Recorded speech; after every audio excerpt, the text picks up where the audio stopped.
আসসালামু আলাইকুম প্রিয় দর্শক।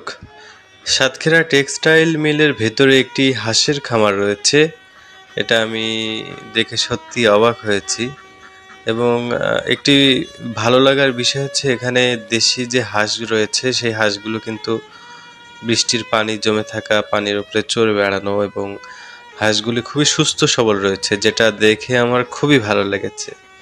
কেননা খামারের অনেক হাঁস অনেক সময় অসুস্থ থাকে, কেননা এরা খোলা পরিবেশে বড় হতে অভ্যস্ত, যে কারণে খোলামেলা পরিবেশ পেলে এরা সুস্থ থাকে। আর খামারে একটু আবদ্ধ অবস্থায় পালন করার কারণে দেখবেন খামারের হাঁস কিন্তু একটু অসুস্থ বা একটু চেহারাটা ভালো দেখায় না। সেক্ষেত্রে কিন্তু এখানে খোলা পরিবেশে যে হাঁস পালন হচ্ছে সেটি দেখে আমার খুবই ভালো লেগেছে এবং হাঁসগুলিকে সুস্থ দেখতে পেয়ে আরও বেশি ভালো লেগেছে।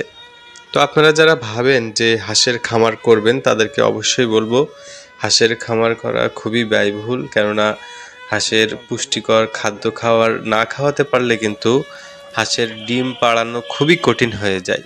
তো সেক্ষেত্রে আপনারা যদি হাঁসের খামার করতে চান, হাঁসের প্রোটিন জাতীয় খাবারের নিশ্চিত যোগান নিয়ে এবং হাঁসের চাষটা আসলে কতটা লাভবান কিংবা পাঁচটা সফল বা ব্যর্থ চাষির কাছে গিয়ে হাঁস চাষের উপরে প্রশিক্ষণ নিয়ে তারপরে কিন্তু আপনারা হাঁসের খামার করবেন।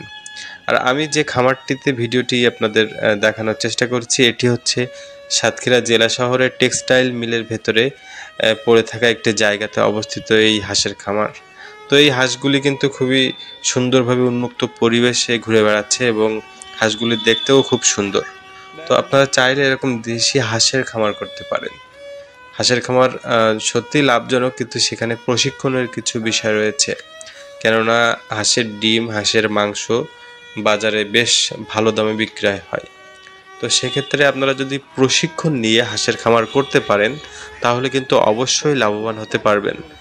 আমরা আপনাদেরকে সবসময় চেষ্টা করি কৃষি ভিত্তিক ভালো ভালো প্রতিবেদন আপনাদের মাঝে তুলে ধরতে এবং এই লক্ষ্যে আমরা সারা বাংলাদেশে ছুটে চলি।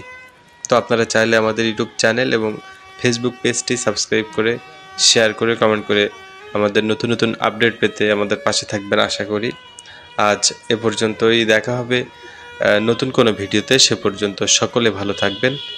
আসসালামু আলাইকুম।